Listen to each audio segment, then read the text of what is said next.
7h43, il est le patron de la première chaîne d'Europe. Nonce Paolini, le PDG de TF1, est l'invité de Thomas Soto pour l'interview vérité d'Europe 1. Bonjour Nonce Paolini. Bonjour Thomas, bonjour à tous. Vous êtes à la tête d'une chaîne qui va bien. TF1 a réalisé 99 des 100 meilleures audiences en 2013. L'audience de la chaîne est en hausse. Le chiffre d'affaires est stable, à peu près un peu plus de 2 milliards 600 millions d'euros. J'ai décortiqué ces 99 meilleures audiences. Il y a 57 séries américaines, au moins 75 soirées qui ne sont pas de la création française, des films, des formats achetés à l'étranger. Est-ce que TF1 n'a pas gagné ces temps-ci en efficacité ce qu'elle a perdu en identité ? Je ne crois pas du tout. D'abord, je voudrais dire qu'on est heureux et fiers de ces 99 sur 100. Fiers parce que ça n'est que la troisième fois dans l'histoire de TF1, en 25 ans, 91, 2011, 2013, donc on a 2 titres sous ma gouvernance, j'en suis assez fier. Les équipes ont très bien travaillé et notamment ont beaucoup renouvelé la grille. Et on a apporté une trentaine ou une quarantaine de nouveautés. Mais avec des produits qui ne sont pas du Made in TF1, il y a beaucoup d'achats. d'achats. Non, mais ça je ne peux pas vous laisser dire ça parce que ça n'est pas tout à fait exact. Et deuxièmement, on est heureux parce qu'on a apporté à des millions de Français de l'émotion, de l'impertinence, du rire. Et si je prends l'émotion, ça a été à la fois la soirée des Enfoirés et aussi le match des Bleus qui a décidé de leur destin pour le Brésil. Les Enfoirés, c'est la meilleure audience de l'année. De l'impertinence avec Canteloup et Nikos, qui sont de cette maison, et je veux les saluer parce qu'ils font un travail N'essayez pas magnifique. de m'amadouer, Nonce Paolini, en je citant Canteloup et Nikos. Et des nouveautés ou des programmes qui sont tout à fait en début de leur cycle, comme The Voice, un programme extraordinairement populaire, comme Danse avec les stars. Acheté à l'étranger ? Non, pas acheté à l'étranger, c'est un format que nous avons adapté en France. Danse avec les stars, donc acheté, qui est un format exceptionnel, réalisé par nos propres équipes. J'ajoute à ça que des fictions comme Profilage, Nos Limites, des fictions françaises. Je voudrais juste rappeler un chiffre. Mais je vais quand même vous citer un moment Esprit criminel, Unforgettable, Le Mentaliste qui figure en très bonne place. Je vais y venir et je ne me défausse pas. Je suis ravi d'avoir les meilleures fictions américaines et celles qui font le plus de scores. À cette question, je dirais d'abord sur les 100 premières fictions françaises, TF1 en a 87. Ce qui n'est pas si mal.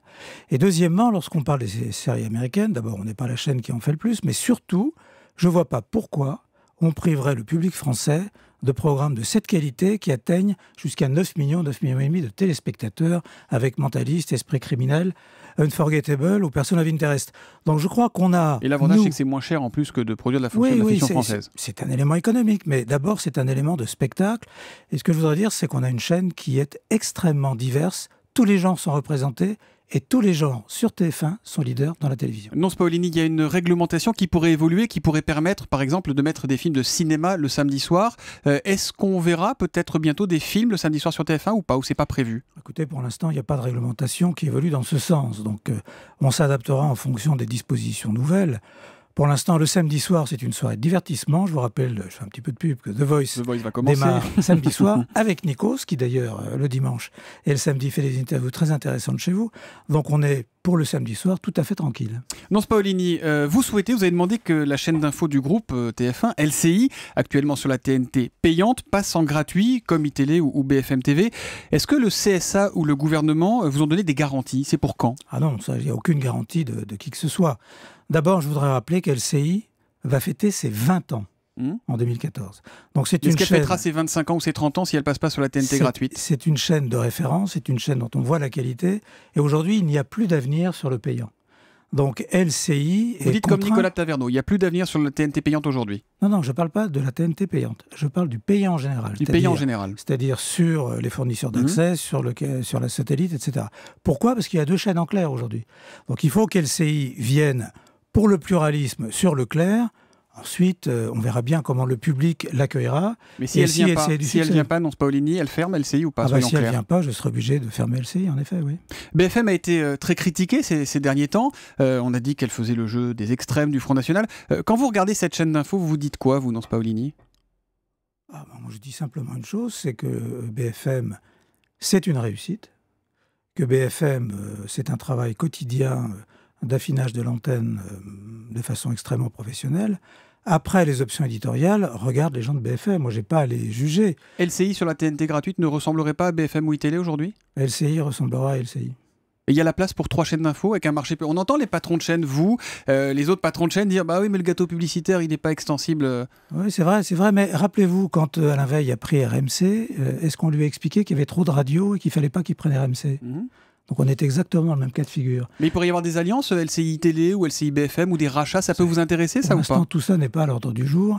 L'important, c'est d'essayer de convaincre le CSA que LCI doit avoir sa place sur Leclerc et de faire en sorte qu'LCI soit la meilleure des 3 chaînes d'infos. C'est ça notre objectif. Sur TF1, l'info va bien. Le 20h de Gilles Boulot a creusé l'écart avec celui de France 2. Il y aura des changements sur les JT, 20h, 13h week-end, à la rentrée prochaine ou... Écoutez, on a une équipe, Jean-Pierre, Gilles, Claire, et avec nos jokers, qui est une équipe extraordinairement performante. Je voudrais juste rappeler que Jean-Pierre Pernaut fait 3 700 000 en moyenne de téléspectateurs de plus que le journal de la 2 à la même heure, et que Gilles aujourd'hui est entre 1,8 million et 2 millions devant le journal de la 2. Donc ça, ce sont des performances qui sont dues à la qualité de l'information et surtout aussi à la façon dont on a rénové le journal de 20h. Alors la qualité de l'information, elle a été critiquée par quelqu'un que vous connaissez bien, c'est Xavier Niel, le patron de Free, dont on entend dire qu'il pourrait racheter le Nouvel Obs ce matin. Il a reproché à Martin Bouygues dans le JDD il y a quelques semaines d'avoir utilisé le 20h de TF1 pour faire la promo de la 4G de Bouygues-Tel. Vous reconnaissez qu'il y a eu un petit mélange des genres là ou pas du tout ? Pas du tout, ça n'a absolument rien à voir. C'est pas parce qu'on donne une contre-vérité que ça en fait nécessairement une information fiable et valable. Je pense que ce propos, non seulement est un propos mensonger, mais qu'en même temps, il vise à discréditer une rédaction qui fait son travail en toute indépendance. Et je ne vois pas en quoi le journal de TF1 pourrait se mettre au service d'une entreprise comme Bouygues Télécom. Ça n'a aucun sens. 2 questions pour finir dans ce Paolini. L'événement de l'année, ce sera évidemment la Coupe du Monde en juin. Les droits vous ont coûté 130 millions d'euros, hein, je crois, exactement, c'est ça, oui. Et plus 140 millions, c'est ça, pour une quarantaine de matchs jusqu'en 2018, entre 2014 et 2018 ? Non, ça c'est 2 choses différentes. Il y avait remis à l'appel d'offres les droits de l'équipe de France pour 4 ans. Que vous avez racheté. Que nous avons racheté. 140 millions, c'est ça, c'est le chiffre qui circule? Non, ça n'est pas le chiffre. C'est moins que ça, et de toute façon, c'est un chiffre qui reste confidentiel. Mais c'est autour de 100 millions? C'est le secret des affaires, ça, mon cher Thomas. Donc ça ne se dit pas? Ça ne se dit pas. Mais est-ce que c'est vrai que TF1 ne gagne jamais d'argent avec le foot et les grandes compétitions? Et alors pourquoi ça, c'est vrai. aller? Mais pourquoi le foot? Parce que d'abord, moi je crois que la mission de TF1, c'est de rassembler le plus grand nombre et de faire partager à la France, aux Français, d'où qu'ils viennent, quels qu'ils soient, des moments d'émotion très forts. L'équipe de France participe de ça, et dans une chaîne leader comme la nôtre, on se devait d'avoir l'équipe de France et de continuer ce partenariat. 2e et 3e meilleure audience de l'année, hein, l'équipe de France de foot. Dernière question, l'an dernier, Koh-Lanta avait été annulé après la mort d'un candidat pendant le tournage. Est-ce que cette année, l'émission reviendra? Il y aura un Koh-Lanta sur TF1 2014? D'abord, je rappelle qu'on a été tous extrêmement choqués par la mort d'un candidat et du médecin, mais que l'émission n'est pas en cause, et il y aura un Koh-Lanta en 2014. Merci Nonce Paolini d'être venu ce matin sur Europe 1. Il y a quoi ce soir à 20h50 sur TF1? Alors attendez, on est quel jour? Mercredi. Ah, on doit avoir une série américaine. Ah bah voilà, les experts. C'est ce soir, toute la soirée c'est les experts. Merci d'être venu ce matin.